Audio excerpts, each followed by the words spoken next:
মানে এভাবে কাঁদবেন না, এতে ওর কষ্ট বাড়বে। মাইমুনা বেগম ছেলের দিকে তাকিয়ে চোখের জল ফেলতে ফেলতে বললেন, মায়ের মন বুঝবি না তোরা। সন্তানের জন্য প্রতি সেকেন্ডে মায়ের মন পড়ে। মারোয়ান কিছু বলল না। সে নিশাতের থেকে ছেলেকে নিয়ে বেরিয়ে গেল। নাহন বাবার গলা জড়িয়ে ধরে বলল, বাবা, বল পান্ডা। তুমি দাদু বুড়ি কাঁদে। কাঁদুক, তুই না কাঁদলেই হলো। নাহন বাবার মুখে ধরে বলল, কান্না পাচ্ছে, কেন? সবাই কাঁদে তাই। তুই কাঁদলে তোকে চটকে খেয়ে ফেলবো, মনে রাখিস। না, হ্যাঁ। দাদু মারবে। ভয় দেখাচ্ছিস কাকে? তোর দাদাকে আমি ভয় পাই না। নাহন ফিচ ফিচ করে হেসে বলল, ভয় নাই। না। আচ্ছা। বলে বাবার ঘাড়ে মাথা ফেলে চোখ বুঝলো। মেয়েকে বিদায় দিতে মাহবুব আলমের বুক ফেটে যাচ্ছে। মানহা বাবাকে জড়িয়ে ধরে অনেকক্ষণ কাঁদল। মাহবুব আলম শক্ত হয়েছিলেন, তার কলিজাটা কে যেন টেনে নিয়ে যাচ্ছে আজ। মাহাদি মাহফুজ বোনকে বিদায় দিতে গিয়ে কেঁদে ফেলেছে। সবচেয়ে কষ্টের মুহূর্ত ছিল মানহা যখন দুই ভাইকে বলল, যাই ভাইয়া, তোমাদের আর কেউ জ্বালাবে না, কেউ আর সকালে ফজরের নামাজ পড়তে ডাকবে না, মসজিদে যাওয়ার জন্য পাঞ্জাবি মিসওয়াক জুতো আতর এগিয়ে দেবে না, কল চেপে দেবে না, খেতে ইচ্ছে না করলে কেউ আবদার করবে না। মেজো ভাইয়া একটু খাইয়ে দে তো, বলবে না। সেজো ভাইয়া ফুসকা নিয়ে বাসায় না আসলে ঘরে ঢুকতে দেব না। কেউ আর তোদের শার্টের আঁকাবুকি করবে না। তোরা খুশি হয়েছিস তো? তোদের অনেক জ্বালিয়েছি। মাহাদি মাহফুজের চোখ থেকে টপ টপ করে অশ্রু ঝরছে। বোনকে বুকে নিয়ে অনেকক্ষণ আদর করলো তিন ভাই। মারণ না কাঁদলেও বোনকে বিদায় দিতে গিয়ে বুকটা ফেটে যাচ্ছে তার। সকলকে কাঁদিয়ে মানহাকে নিয়ে চেয়ারম্যানদের গাড়িটি সাই করে চলে গেল। নাহন দাদার কোলে। এতক্ষণ কিছু না বুঝলেও ফুপিকে গাড়িতে করে নিয়ে যেতে দেখে চিৎকার করে কেঁদে দিল সে। মাহবুব আলম নাতিকে আদর করতে করতে কান্না থামাতে চাইলেন, কিন্তু বাচ্চাটা কান্না আরো বাড়িয়ে দিল। মারণ ছেলেকে নিয়ে হাঁটতে হাঁটতে বলল, ওই কবুতরের ছাও, কান্দিস কেন? পুপিকে নিয়ে চলে গেছে। তো কি রেখে যাবে? হুম। মারোয়ান ছেলের কান্নামাখা চেহারা দেখে কিছুক্ষণ তাকিয়ে থেকে উদাস দৃষ্টিতে বলল, তুই বড় হলি না কেন ভাই আজ? তাহলে আমরা দুজনে মিলে তোর ফুপ্পিকে আজ রেখে দিতাম। নাহন বাবার কথা না বুঝলেও মাথা নাড়ালো। চেয়ারম্যান বাড়ির সামনে চলন্ত গাড়িটি থেমে গেল। গাড়ি থেকে প্রথমেই নামলেন ইমতিয়াজ ভুইয়া, তারপর ইহাব ভুইয়া। গাড়ির পিছনে বসা মানহা, ইহাবের খালা, ফুপি ও আন্ডা বাচ্চারা। পরের আরেকটি গাড়ি থামালো, যেটাই বাড়ির পুরুষ সদস্যরা এসেছে। ধীরে ধীরে তারা সবাই বেরিয়ে গেলেন। মানহা নার্ভাস হয়ে বারবার ঘেমে উঠছে। বোরকা পরনে, তার বোরকার নিচে শাড়ি। কান্না পাচ্ছে, এত অচেনা অপরিচিত একটা বাড়িতে এসেছে, অথচ সাথে তার পরিচিত কেউ নেই। নিজের পাশ থেকে সবাইকে বেরিয়ে যেতে দেখে সেও আস্তে করে বের হতে নিলে ইহাবের ফুপি ইতি ভুইয়া তাকে বেরোতে সাহায্য করলো। ইহাবকে অদূরে ফোন হাতে দাঁড়িয়ে থাকতে দেখে ডাক দিলেন, ইহাব, বৌমাকে নিয়ে ভিতরে ঢোকো।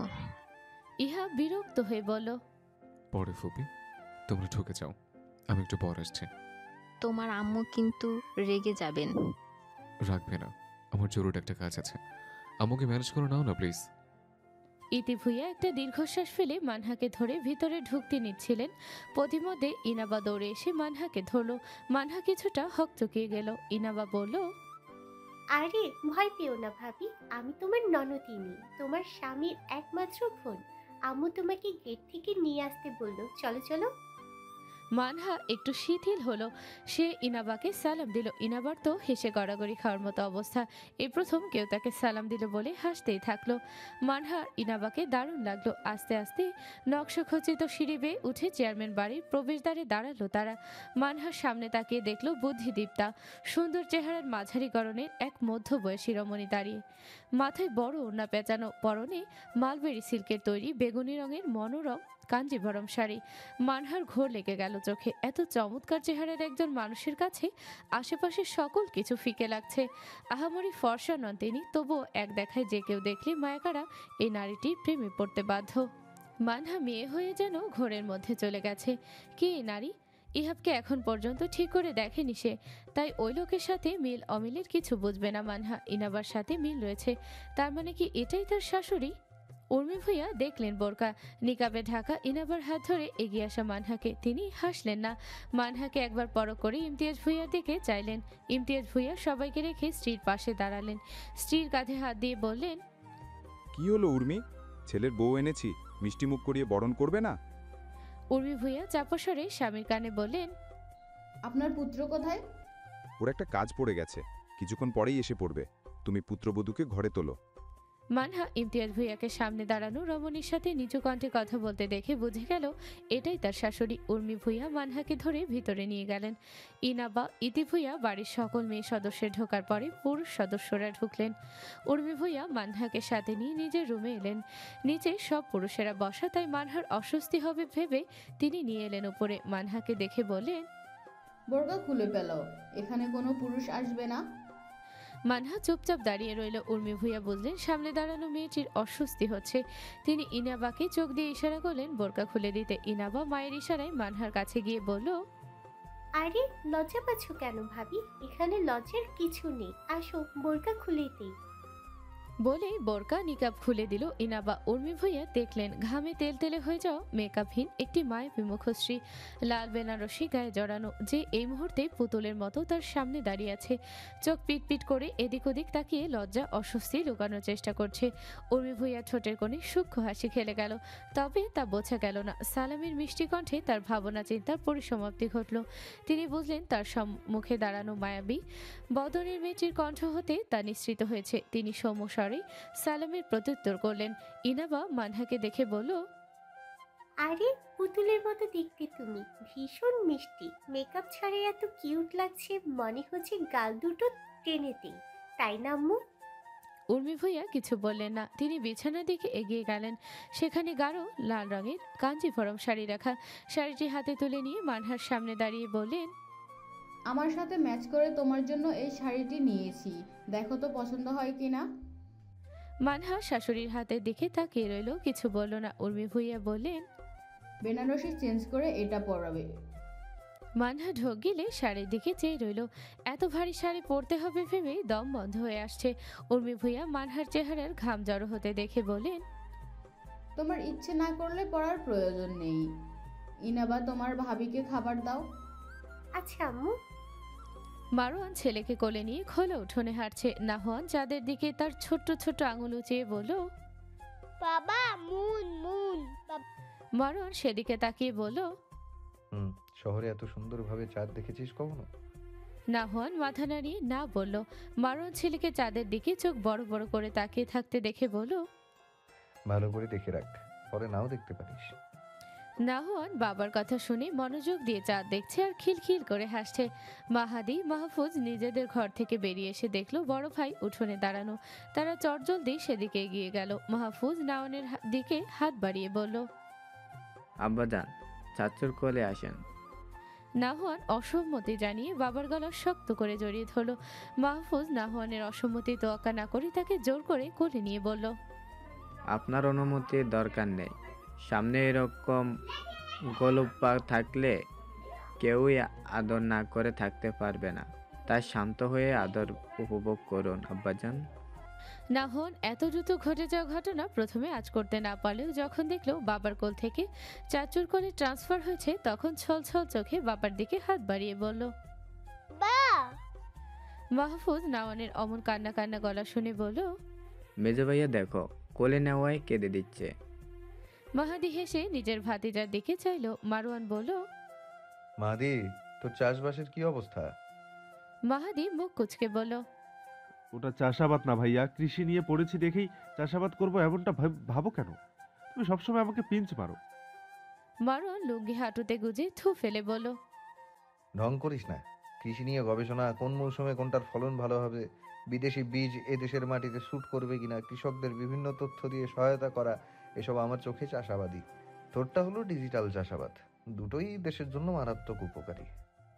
মাহাদি কিচ্ছু বলল না। বড় ভাইয়া সব সময় এমন করে, তাই অযথা কথা পেঁচিয়ে লাভ নেই। নাহওয়ান বাবাকে এখনো কোলে নিতে না দেখে জোরে চিল্লিয়ে উঠল। মারওয়ান, মাহাদি, মাহফুজ তিনজনই হকচকিয়ে গেল। মারওয়ান বলল, এক নম্বরের ব্রিটিশ, একেবারে মায়ের মতো হয়েছে। এর জ্বালায় কোথাও একটু শান্তিতে দাঁড়াতে পারি না। তোকে কোলে নিব না আজ, থাক চাচাদের কোলে, আমি গেলাম, টাটা।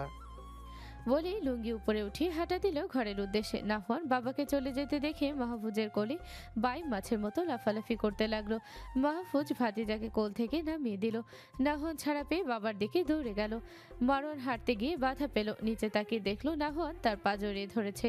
সে ফোঁস করে একটা নিঃশ্বাস ছাড়লো, তারপর পিছনে তাকিয়ে বলল, এত বড় দামড়া গরু হয়েছিস, অথচ একটা বাচ্চাকে কয়েক মিনিট রাখতে পারলি না তোরা। So sad. বেশি বেশি ঘাস খাবি, এতে যদি শক্তি সামর্থ্য হয় আর কি। বলে নাহওয়ানকে ছাড়িয়ে লুঙ্গি ধরে দৌড় দিল। নাহওয়ান বাবাকে দৌড় দিতে দেখে নিজেও বাবার পিছন পিছন হেসে দিয়ে দৌড়াতে লাগলো। মাহাদি, মাহফুজ বোকার মতো বড় ভাই আর ভাতিজার দৌড়াদৌড়ি দেখছে। তাদের কাছে উপভোগ্য লাগছে। মানহার চলে যায় মন খারাপ হলেও এখন একটু ভালো লাগছে। মারওয়ান দৌড়ে তাদের কাছে এসে বলল, এই হাদারামগুলো দাঁড়িয়ে আছিস কেন? লাগা দৌড়। বড় ভাইয়ের কথা শুনে তারা দুই ভাই উঠোনের মাঝখানে দৌড়ানো শুরু করেছে আর নাহওয়ানকে বলছে, চাচুকে ধরেন আব্বাজান। আর মারওয়ান 5 টাকা নোট দেখিয়ে বলছে, ধরতে পারলে 5 টাকা, 5 টাকা। নাহওয়ান তিনজনকে দৌড়াতে দেখে ভীষণ মজা পাচ্ছে। ছোট ছোট গোলুমুলু শরীরটা হেসে হেসে দৌড়ে যাচ্ছে বাবা চাচাদের পিছনে। চমৎকার এক মায়াময় দৃশ্য।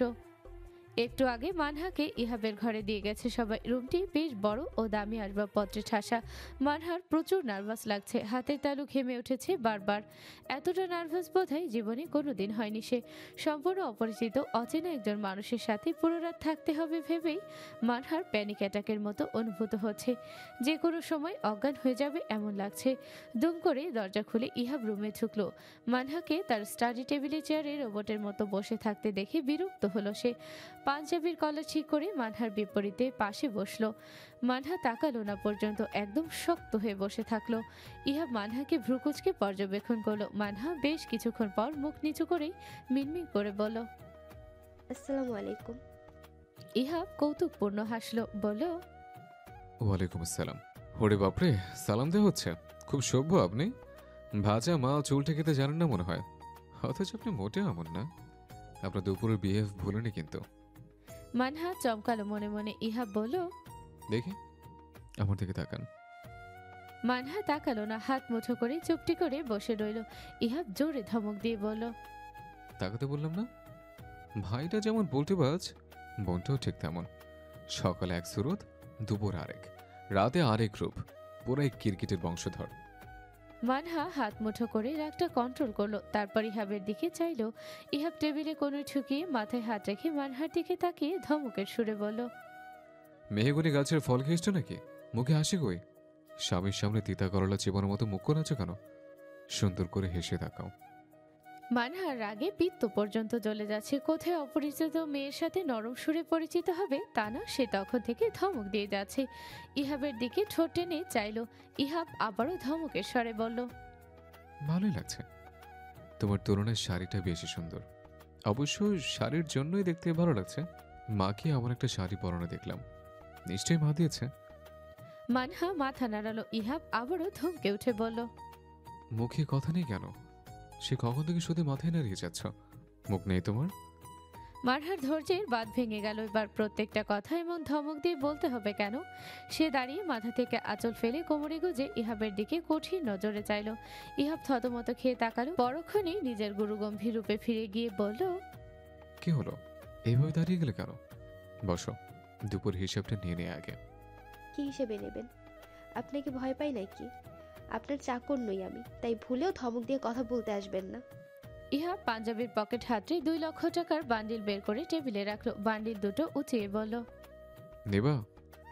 না। আর একবার জিজ্ঞেস করবো, নেবা? আমি টাকা লোভী না। ইহাব বান্ডিল দুটো পকেটের ভিতর ঢুকিয়ে বলল, তাহলে তো আমারই ভালো।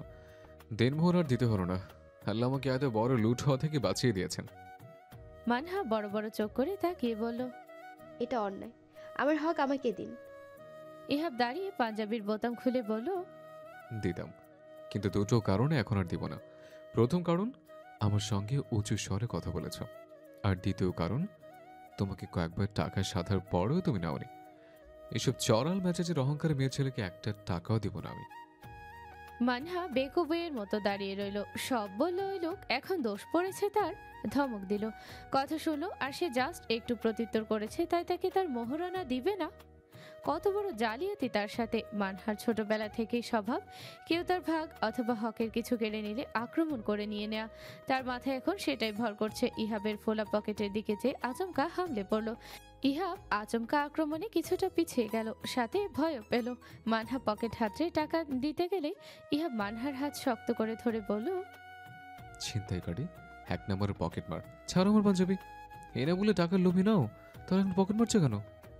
মানহা ইহাবের চোখের দিকে চেয়ে বলল, আমার হাত ছাড়ুন, আমার হক আমাকে দিন। আমার সাথে প্রতারণা করে পার পাবেন ভেবেছেন? আর পকেটমার, ছিনতাইকারী এসব কি? আমার পাওনা আমি নিচ্ছি, এতে পকেটমার হলাম কিভাবে? প্রতারক লক্ষ্য থাকার। ইহাব কঠিন নজরে মানহার দিকে চেয়ে রইল। অপরদিকে মানহাও চোখ মুখ শক্ত করে ইহাবের পকেট থেকে হাত চেপে দাঁড়িয়ে আছে। ইহাব বলল, আমি ঘুমিয়ে গেলে নিতে। মানহা অন্যদিকে চেয়ে বলল, ওসব চোরা অভ্যাস আমার নেই। মোহরানা হাতে হাতে আদায় করব, লুকিয়ে নিতে যাব কোন দুঃখে? ইহাব পরাজিত ভঙ্গিতে মানহার হাত ছেড়ে দিল। মানহা 1 লক্ষ টাকার দুটো বান্ডিল নিয়ে তার আনা ব্যাগের মধ্যে জামা কাপড়ের ভাঁজে ঢুকিয়ে রাখলো। ইহাব তা দেখে বলল, কোথায় রেখেছ? দেখে ফেললাম তো। মানহা ব্যাগে জামা কাপড় ভরতে ভরতে বলল, তাতে কি, এই টাকা এখান থেকে সরলে আপনার গলায় ছুরি ধরে আবারও 2 লক্ষ টাকা আদায় করে নেব। কারণ এখানে টাকা রেখেছি সেটা কেবল আপনিই জানেন। আর তাছাড়াও আপনি ছাড়া আমার ব্যাগ বা টাকা হাতাতে কেউই আসবে না। ইহাব নাকমুখ কুঁচকে বলল, আমি যার তার ব্যাগ হাতাই না। এসব স্বভাব তোমার থাকলেও আমার নেই। এসে আমাকে খালি করে দিয়েছ। তুমি যে কত ডেঞ্জারাস মাল সেটা বুঝে গেছে অনেক আগে। উপরে ভোলা ভোলা আর ভিতরে কদম তলা। মানহা ইহাবের দিকে কঠিন নজরে চাইল, বলল, আমি মানুষের সাথে তার স্বভাব অনুযায়ী আচরণ করি। আপনি ফালতু, তাই আচরণও করলাম এমন। ইহাব বলল, রাস্তায় বাড়িতে যে কয়বার গিয়েছে এরকম অরুণচণ্ডী তো দেখিনি। রুমে ঢুকিয়ে কি সুন্দর লাজুক নার্ভাস মুখ দেখলাম। এখন এই হাল কেন? মানহা একটা সুতির সালোয়ার কামিজ নিয়ে বাথরুমে যেতে যেতে বলল, তখন আপনি পরপুরুষ ছিলেন, তাই আমার কণ্ঠ শোনেননি। আর অরুণচণ্ডীর রূপ দেখা তো দূরের কথা, এখন থেকে প্রতিদিন দেখবেন আমার রূপ। আপনাকে জ্বালিয়ে পুড়িয়ে কয়লা বানিয়ে দেব আমি। ইহাব হেসে বলল, সেই পোড়া কয়লা গায়ে মেঘে হালকা তো সুন্দর হয়ে যাও কেমন? মানহা প্রত্যুত্তর করল না। আর ততক্ষণে বাথরুমে ঢুকে গিয়েছে সে। অনেকক্ষণ পর ওয়াশরুমে থেকে বের হলো। ভারী কাঞ্চবরম শাড়িটি শুধু পাল্টেছে সে। মাথায় চুলগুলো খোপা করে হেয়ার ক্লিপ দিয়ে আটকানো। ইহাব সেদিকে চেয়ে বলল, বউ, দ্রুত বিছানে আসো। মোহরানা পরিশোধ করে তোমার হক আদায় করেছি। এখন আমার হকটা দ্রুত আদায় করতে দাও, কুইক। মানহা চমকে তাকালো। আবারও হাত পা থরথর করে কাঁপতে লাগলো তার। ইহাব সেদিকে তাকিয়ে ভ্রু বাঁকালো। মানহা কাঁপতে কাঁপতে নিচে বসে পড়ল। ইহাব এতক্ষণ মজা করলেও মানহাকে মাত্রা অতিরিক্ত কাঁপতে দেখে দ্রুত গিয়ে ধরল। ইহাব ধরার সাথে সাথে মানহা জ্ঞান হারিয়ে ঢলে পড়ল। নিশাত ফজর পড়ে কুরআন তিলাওয়াত করলো বেশ অনেকক্ষণ। গ্রামে আসার পর থেকে কুরআন তেলাওয়াত ঠিকমতো করতে পারেনি সে, তাই আজকে অনেকক্ষণ মিহিস্বরে কুরআন পড়েছে। কুরআন তেলাওয়াত শেষ করে জায়নামাজ ভাঁজ করে রাখলো। কুরআন রেহালে উঠিয়ে আলমারিতে তুলে রাখলো। খাটের দিকে চোখ যেতেই দেখলো মিনি মারওয়ান আজাদ উঠে চোখ কসলাচ্ছে।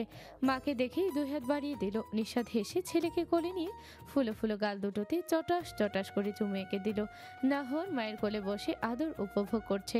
ব্যাগ থেকে ছোট ব্রাশ বের করে কলপারে গেল, ছেলের মুখ ধুয়ে দিল। মাইমুনা বেগমকে বাসি বাসন কোসন নিয়ে কলপারে আসতে দেখে নাহওয়ানকে কোল থেকে নামিয়ে দাঁড় করালো। শাশুড়ির হাত থেকে বাসন নিয়ে নিজেই মাজতে বসে গেল। মাইমুনা বেগম না না করে উঠলেন।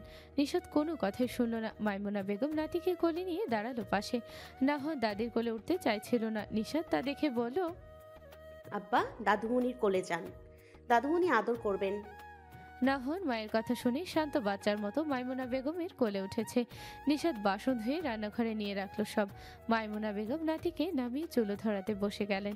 সিলিন্ডার থাকলেও মাইমুনা বেগম মাটির চুলোতে রান্না করতেই বেশ স্বাচ্ছন্দ্য বোধ করেন। তার 2 ছেলে তাকে সিলিন্ডারে শর্টকাটে রান্না করতে কত যে জোরাজোরি করে তার ইয়ত্তা নেই, কিন্তু তিনি তবুও মাটির চুলোয় রাঁধবেন। তাই মাহাদি মাহফুজ বলা ছেড়ে দিয়েছে। মায়ের কষ্ট হয় দেখে মাহাদি সিলিন্ডার কিনে দিয়েছে, অথচ মা সেখানে শুধু রাতের খাবার গরম করেন। বাকি ভারী ভারী রান্নাগুলো মাটির চুলোতেই করেন। অবশ্য মাটির চুলোর রান্নার স্বাদ অতুলনীয়। তার উপর মায়ের হাতে ছোঁয়া থাকে। এই রান্নার অতুলনীয় তো হবেই। নিশাত শাশুড়িকে বলল, কি নাস্তা বানাবেন আম্মা? মাইমুনা বেগম চুলে গরম পানি বসাতে বসাতে বললেন, পরোটা, চিকেন ভেজিটেবল, চা, সেমাই, আর তোমার শ্বশুরের জন্য রুটি করব। নিশাদ শাশুড়ির দিকে তাকিয়ে ভাবছে কত শিক্ষিত তার শাশুড়ি, অথচ কোনো অহংকার নেই, একেবারে মাটির মানুষ। আব্বা আম্মার মতো এমন শিক্ষিত কর্মঠ মানুষের সন্তান এমন হয় কি করে? লোকটা তাকে একটু শান্তি দিল না। কথাটা ভেবেই নিশাদ দীর্ঘশ্বাস ফেলল। তারপর শাশুড়ির হাতে হাতে কাজ এগিয়ে দিল।